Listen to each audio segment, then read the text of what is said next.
Hello guys, नमस्ते। मैं दिलीप के बी, आपका health and fat loose coach, एक और शानदार वीडियो में आपका स्वागत करता हूं। दोस्तों, आज हम लोग बात करने वाले हैं कि आप अपने पेट का जो चर्बी है उसको 30 दिनों में कैसे कम करें। अगर आप उन लोगों में से एक हैं जो अपने पेट की चर्बी के कारण परेशान हैं और सही रास्ता ढूंढ रहे हैं, तो ये वीडियो आपके लिए है। तो देरी ना करते हुए चलिए वीडियो को स्टार्ट करते हैं।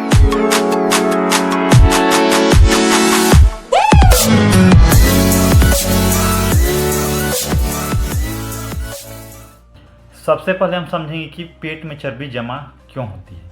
दोस्तों, पेट का जो चर्बी है, पेट का जो फैट है, वो शरीर में सबसे मुश्किल से घटती है और इसके पीछे कई कारण हो सकते हैं, जैसे कि हमारा खान पान।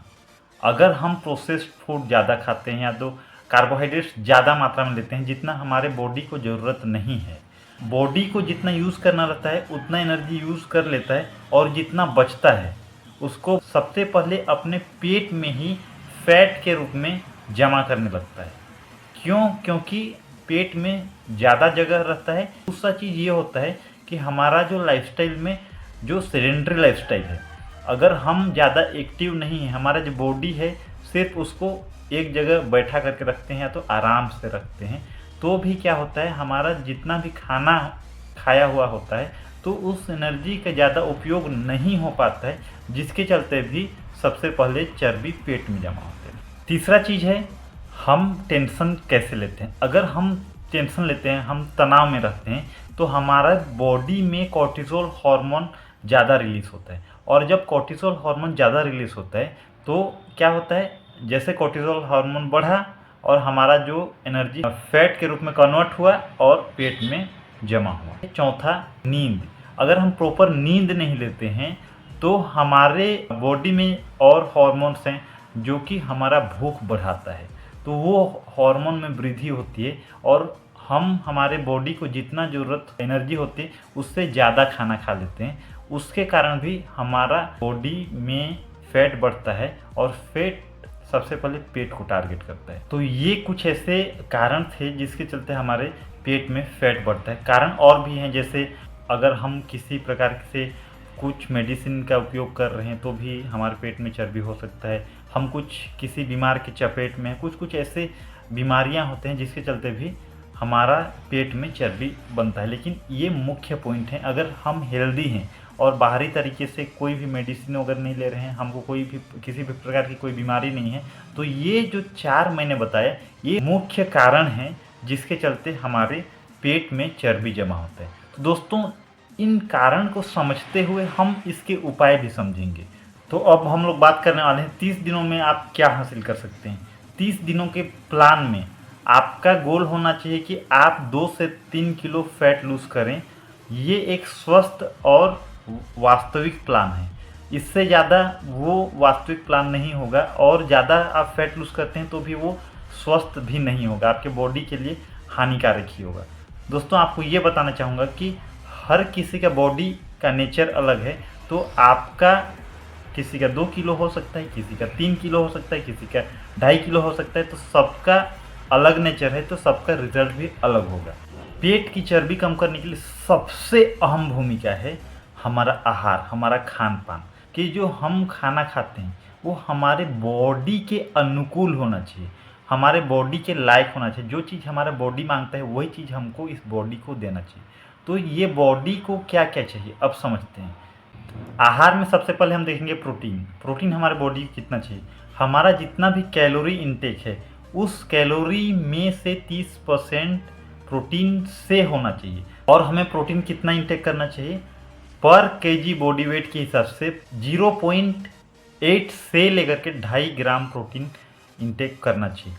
वो डिपेंड करता है कि आपका जो लाइफस्टाइल कैसा है। अगर आपका सेडेंटरी लाइफस्टाइल है तो आप 0.8 ग्राम ले सकते हैं। अगर फैट लूज में है तो कम से कम 1 से 1.5 ग्राम तक भी जा सकते हैं। आप बहुत हार्ड काम करते हैं तो आपको 2 ग्राम जाना चाहिए, और या बॉडी बिल्डिंग में है तो उसके लिए अलग है। तो आप पर्सनलाइज किस तरीके से कर सकते हैं, आप अपने आप को देखेंगे कि आप सेडेंटरी लाइफस्टाइल में हैं, थोड़ा एक्टिव हैं कि ज़्यादा एक्टिव हैं। हमें प्रोटीन, बहुत सारे सोर्स हैं प्रोटीन के, जैसे नॉन वेज भी है, वेज भी है। वेज में भी हम प्रोटीन को कंप्लीट कर सकते हैं। लेकिन अगर हम प्रोटीन को कंप्लीट करने चलें तो इधर क्या होता है कि बहुत बार ऐसा होता है कि हमारा कैलोरी 30 से भी ऊपर चला जाता है, क्योंकि आजकल का खाना है वो इस तरीके का खाना है कि हमारा जितने भी पोषक तत्व हैं वो सब में कमी आई है, और उस पोषक तत्वों को पूरा करने चलें तो हमारा कैलोरी ज़्यादा हो जाता है। तो हमको देखना है, हमको कैलोरी ज़्यादा इंटेक नहीं करना है, हमको जितना कैलोरी चाहिए सिर्फ उतना ही इंटेक करना है। जब कैलोरी बढ़ जाता है तो हमारे बॉडी में से फैट कम होने वाला नहीं है। तो अगर हमको प्रोटीन कंप्लीट करना है और कैलोरी कम चाहिए तो हम सप्लीमेंट का सहारा ले सकते हैं। लेकिन आपको सप्लीमेंट का सहारा लेना है तो उसी सप्लीमेंट का सहारा लेना है जो अच्छा हो, अच्छा गुणवत्ता वाला हो, क्योंकि कोई भी सप्लीमेंट आप लेंगे तो आपके बॉडी के लिए नुकसान पहुंचा सकता है। जैसे प्रोटीन आपको खाना है तो आप मूंग ले सकते हैं, चना ले सकते हैं, राजमा ले सकते हैं, जितने भी दलहन आइटम है वो सबको आप ले सकते हैं। उसके साथ साथ आप मीट खा रहे हैं तो मीट खाइए, चिकन खा रहे हैं तो चिकन खाइए।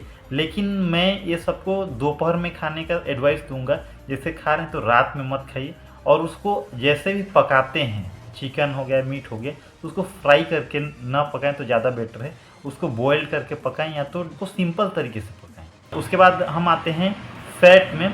फैट में हमको गुड फैट लेना चाहिए, जो कि ओमेगा 3 सबसे बेस्ट फैट है। फैट कितना लेना चाहिए, वो भी हमारे जितना भी कैलोरी इंटेक है उसमें से 30% फैट से आना चाहिए। और फैट हमको पर केजी बॉडी वेट के हिसाब से फैट कम से कम 0.5 से लेकर के 1.5 ग्राम तक इंटेक कर सकते हैं। वो भी डिपेंड करता है कि आपका जो लाइफस्टाइल क्या है। अगर आप सेडेंटरी लाइफस्टाइल में हैं तो कम फैट लीजिए, ज़्यादा एक्टिव लाइफस्टाइल है तो ज़्यादा फैट लीजिए। वो भी डिपेंड करता है, आपको कैटेगराइज करना पड़ेगा कि आपका लाइफस्टाइल क्या है।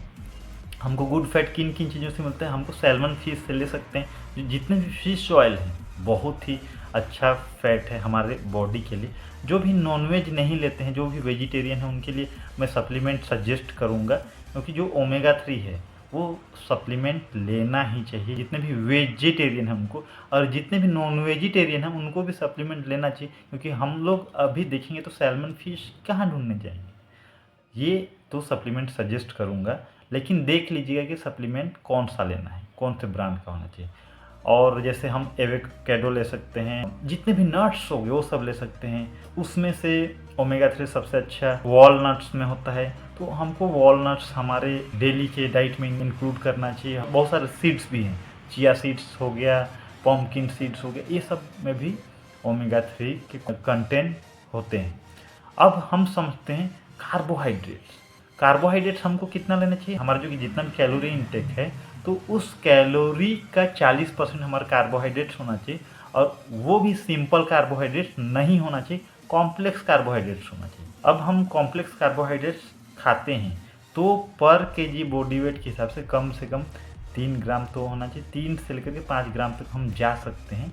और कार्बोहाइड्रेट्स में हमको कम से कम 25 से 30 से 35 ग्राम फाइबर होना चाहिए। मैं 35 ग्राम इसलिए जा रहा हूँ क्योंकि हम लोग इंडियन लोग हैं, कभी कभी हम मसाला ज़्यादा खा लेते हैं। और जो भी कार्बोहाइड्रेट्स हम इंटेक करते हैं वो अधिकतर ग्रेन्स से होना चाहिए, होल ग्रेन्स से।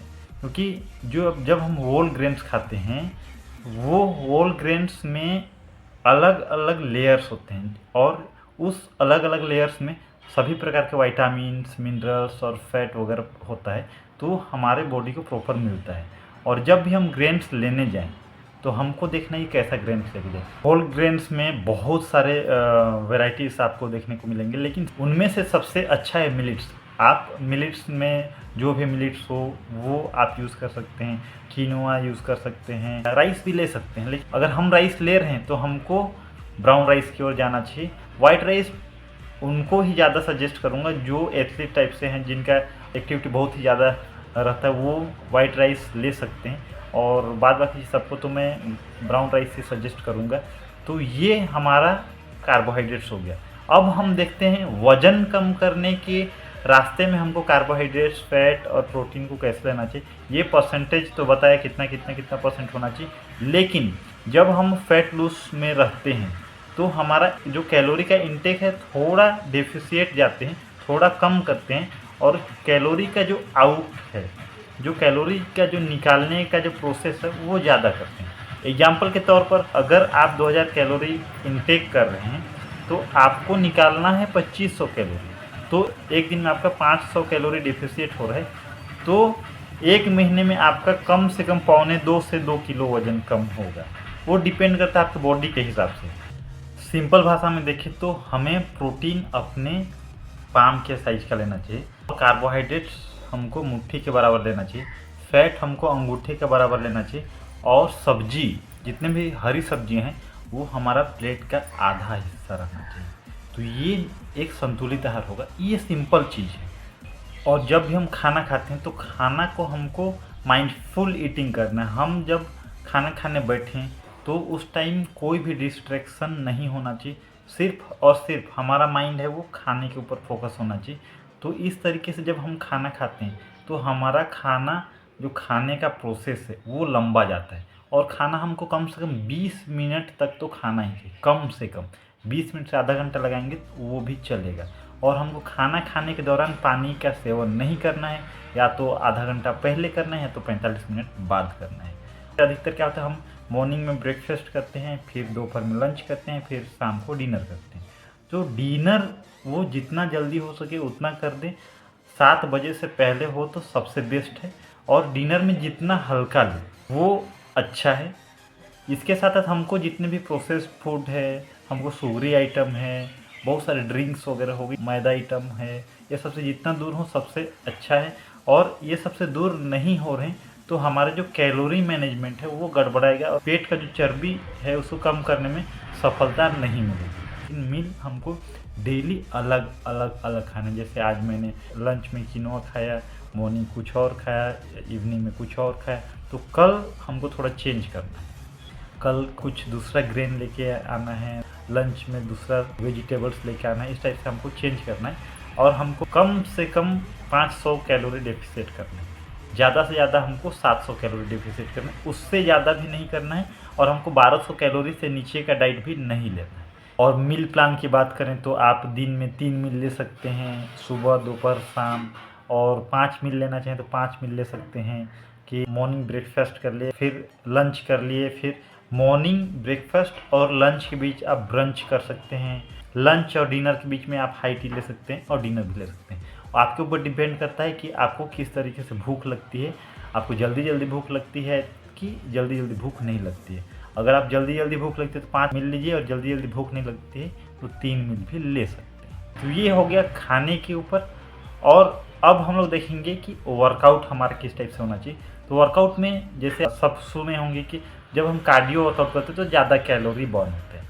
आपको कार्डियो वर्कआउट करना है डेफिनेटली, लेकिन कार्डियो के साथ साथ हमको जैसे वीकली हम लोग वर्कआउट प्लान करते हैं, तो जैसे मंडे हो गया, मंडे को हमको जैसे फुल बॉडी कर रहे हैं तो हमको फुल बॉडी करना चाहिए। तो बॉडी के हर एक अंग के मसल्स को टारगेट कर सकते हैं।